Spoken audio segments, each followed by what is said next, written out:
上一條片就講到去咗冰島，但係冰島同香港就冇直航機嘅。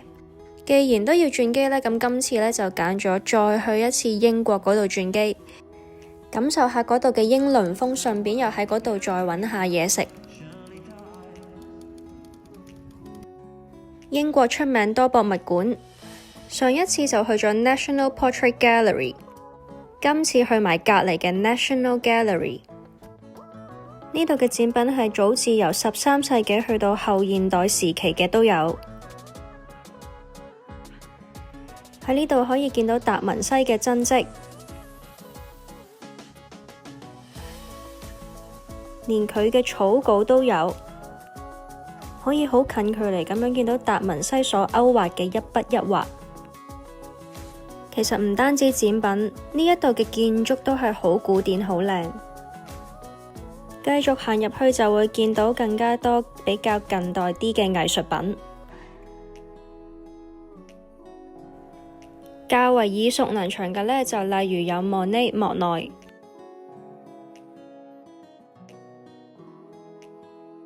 仲有梵高嘅作品，呢度都可以見到。平時相或者 postcard 就見得多啦，但係今次真係第一次可以咁近距離咁樣可以見到呢一幅向日葵嘅真跡。除咗向日葵之外，仲有其他梵高喺唔同時期嘅作品。呢幅咁出名來自秀拉嘅阿尼埃爾浴場真跡都可以喺呢度見到。除咗 National Gallery 之外， V&A 都係另一個好去處。呢度有別於一啲好傳統嘅博物館，除咗有油畫之外，呢度亦都會展示咗一啲裝置藝術品，亦都有啲比較近代少少，只係幾十年前嘅日常用品都有，連幾年前關於 Covid 嘅用品都有，有少少似好似一個比較近代啲嘅歷史回顧咁樣。亦都有嚟自唔同地方，例如日本以前嘅電子用品。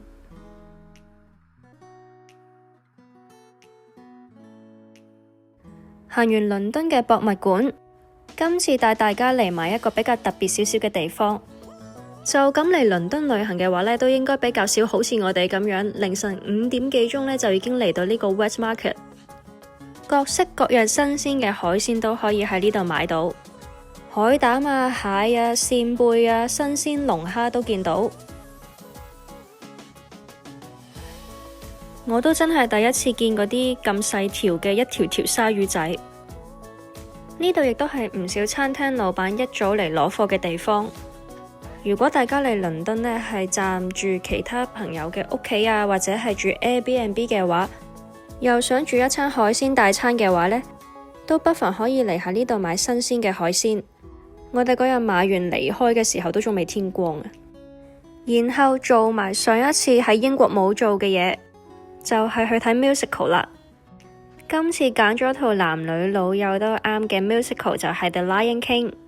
就算唔係話英文好呢，可以跟足晒啲台詞，但係嗰度嘅舞台效果呢，都足以令到你可以好投入嗰個 musical。呢個 theatre 嘅歷史呢，可以追溯到1765年，19世紀嘅時候重建，喺1834年重新開放，都有成超過200年嘅歷史㗎喇。喺睇 musical 之前呢，都可以去下鄰近嘅地方度食埋個 dinner。我覺得呢間嘅 fish and chips 啊、pizza 啊、沙律都 OK。個 fish fillet 呢唔會淨係得啲蛋漿，份量都夠大份，味道亦都唔錯。至於如果想行下街嘅呢，亦都可以揀去 Camden Town。呢度人就比較多，所以我建議如果朝早嚟嘅話呢，就會比較好啦。朝早如果天氣好嘅時候呢，其實個景都幾靚嘅。轉入去埋 Camden Market。Camden Market 入面有唔少嘅鋪頭，有少少文青嘅感覺。行下肚餓嘅話呢，呢度都有 food court。今次揀咗食呢間 pizza， 佢號稱係2025年喺歐洲嘅 Top 50 pizza。呢度可以見到呢嗰啲 pizza 呢係即叫即整嘅。但係老實講，你問我係咪覺得呢度嘅 pizza 係好出色呢？我覺得就不過不失啦。佢一啲都唔難食嘅，亦都幾足料。不過呢，又未去到話我覺得一定要嚟一食嘅地方。大家經過開又揾嘢食嘅就可以試下。Camden Market 附近仲有呢間雪糕鋪，呢度嘅雪糕呢，我以前都食過幾次噶啦，都係一間我以前食過，然後都會再翻兜嘅鋪頭。入面有各式各樣好多唔同嘅口味。呢度嘅 Gelato 雪糕呢，有一啲比較傳統啲嘅口味啦，亦都有 Sorbet。呢度嘅雪糕重點呢，就係可以揀你想要嘅口味，然之後呢再砌成一朵花嘅形狀。例如我今次就揀咗 Raspberry、朱古力同埋開心果味，有唔同顏色嘅口味呢，就可以整到一朵更加靚嘅花啦。咁呢間雪糕鋪呢，就唔係淨係倫敦有嘅，如果去開其他地方見到都可以試下。離開咗 Camden Town， 呢間喺 South Kensington 嘅 Da Mario 意大利餐廳亦都大有來頭。佢係戴安娜王妃生前好鍾意帶埋威廉王子同埋哈利王子嚟嘅一間餐廳。當中有一款 pizza 就係戴安娜王妃生前好鍾意嗌嘅，所以就直情改埋個名叫做 Pizza Diana。啲餡就有甜椒、車厘茄、蘑菇，仲有好濃郁嘅芝士。而呢個海鮮意大利麵亦都係好多人有嗌嘅，海鮮餡多，啲意粉亦都好掛汁。一連介紹咗好幾間嘅意大利式餐廳，依家就轉下口味，介紹大家嚟食呢間食希臘菜嘅。佢係由2016年開始就已經攞米芝蓮推介，店員向我哋推介咗呢個前菜，喺烤餅上面擺上咗研碎咗嘅番茄，跟住有烤羊肉，再上面有 Greek yogurt。鹹鹹酸酸係一個幾好嘅前菜。另一個就係呢個 Feta Catifi， 貌似就好似一嚿炸雞上面有一堆嘅金菇菜，但係其實個外皮係由水加麵粉做成呢啲一條條細條嘅細長麵狀，包住呢嚿充滿住鹹香嘅 Feta cheese， 出面炸到好酥脆，而入面又係芝士嘅 soft， 去到食真正嘅雞啦。佢呢個雞髀做得好嫩滑，切出嚟嘅時候見到呢，佢入面啲肉呢係真係充滿住肉汁，啲雞亦都做得好入味。然後行大約6分鐘就會嚟到呢間雪糕鋪。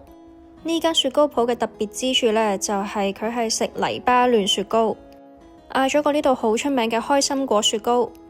除咗雪糕係開心果味之外呢，上面仲滲咗好多嘅開心果粒，食起上嚟超有口感，好滿足。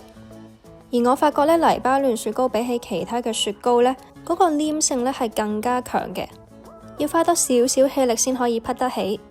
一連帶大家食咗咁多間西式餐廳，如果想照顧返個亞洲胃嘅話呢，都可以嚟呢間度食下拉麵。今次嗌咗個櫻花蝦麵豉湯拉麵，19磅，但係好足料，有2塊叉燒、粟米啊，仲有一隻蛋，當然唔少得嬸上面嘅櫻花蝦。啲麵嘅軟硬度適中，而個湯除咗有麵豉味之外，亦都有濃濃嘅蝦味。跟住呢，就嚟帶大家食2間好有情調嘅 Fine Dining 餐廳。首先呢一間係一間攞到米芝蓮推介嘅法國餐廳。嗌餐嘅話呢，可以揀5個 courses 或者7個 courses。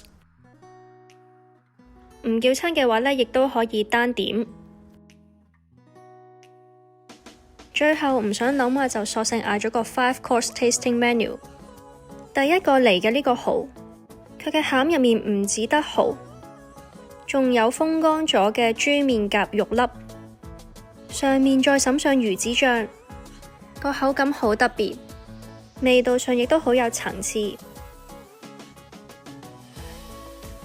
第二個菜就咁睇落去呢，就好似一粒朱古力，但係切開咗呢，就發現其實佢係一粒鵝肝，就咁食呢，真係會有啲鹹。但係如果加埋其他嘅配菜食，就例如側邊嘅香肚片，或者搽下麵包呢，咁就啱啱好啦。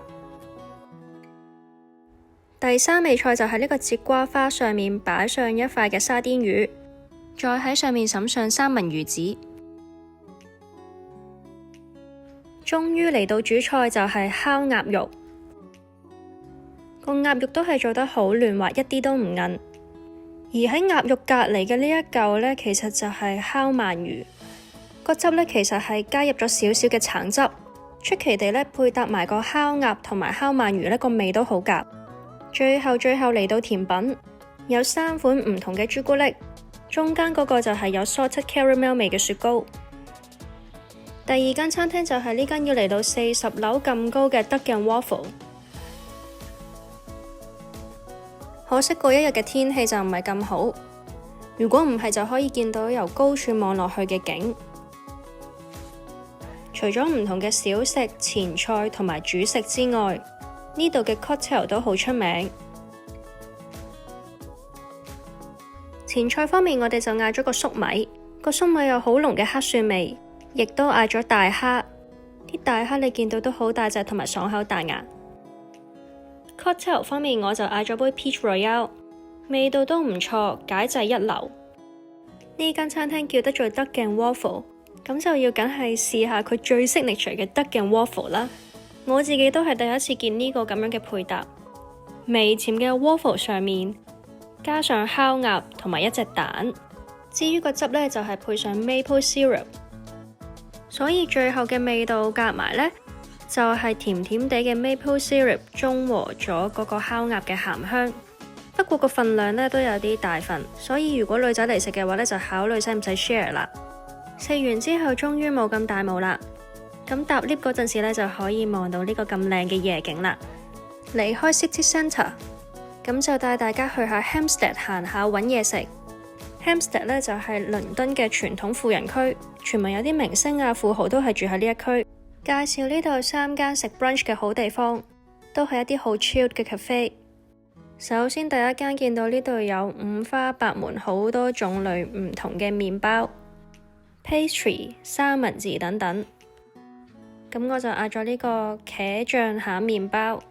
如果當日唔想食太甜嘅甜食嘅話呢，都可以考慮呢個。另外呢度嘅咖啡呢，亦都好好飲，亦都拉花拉得好靚。第二間嘅 Don't Tell Dad， 見到出面咁長嘅人龍呢，都知道係信心嘅保證。入到去嘅麵包種類呢，主要都係甜食，比較多係其他地方見唔到嘅口味，連無花果都有，而份量亦都唔細。比較罕有嘅鹹食呢，就係左下角嘅呢個芝士煙肉包。我自己就嗌咗款 Apple Crumble 餡嘅，配埋杯 latte。見到個 Apple Crumble 餡都真係幾足料，而且個餡唔會太甜，啱啱好。嚟到第3間嘅 Ginger and White， 呢個 shakshuka 入面有蛋、有番茄、甜洋蔥，仲有薯仔，個味道夠濃郁，送麵包一流。而個 Grilled Chicken Sandwich 亦同樣足料，個烤雞烤得啱啱好，啲生菜同埋番茄都好新鮮，中間亦都夾滿咗芝士。呢一杯餐廳嘅 House Blend 入面有新鮮嘅薑片同埋薄荷葉，仲有肉桂條同埋幾片橙。喺英國呢啲微涼嘅天氣底下，飲埋呢杯 House Blend 呢，就真係暖粒粒晒啦。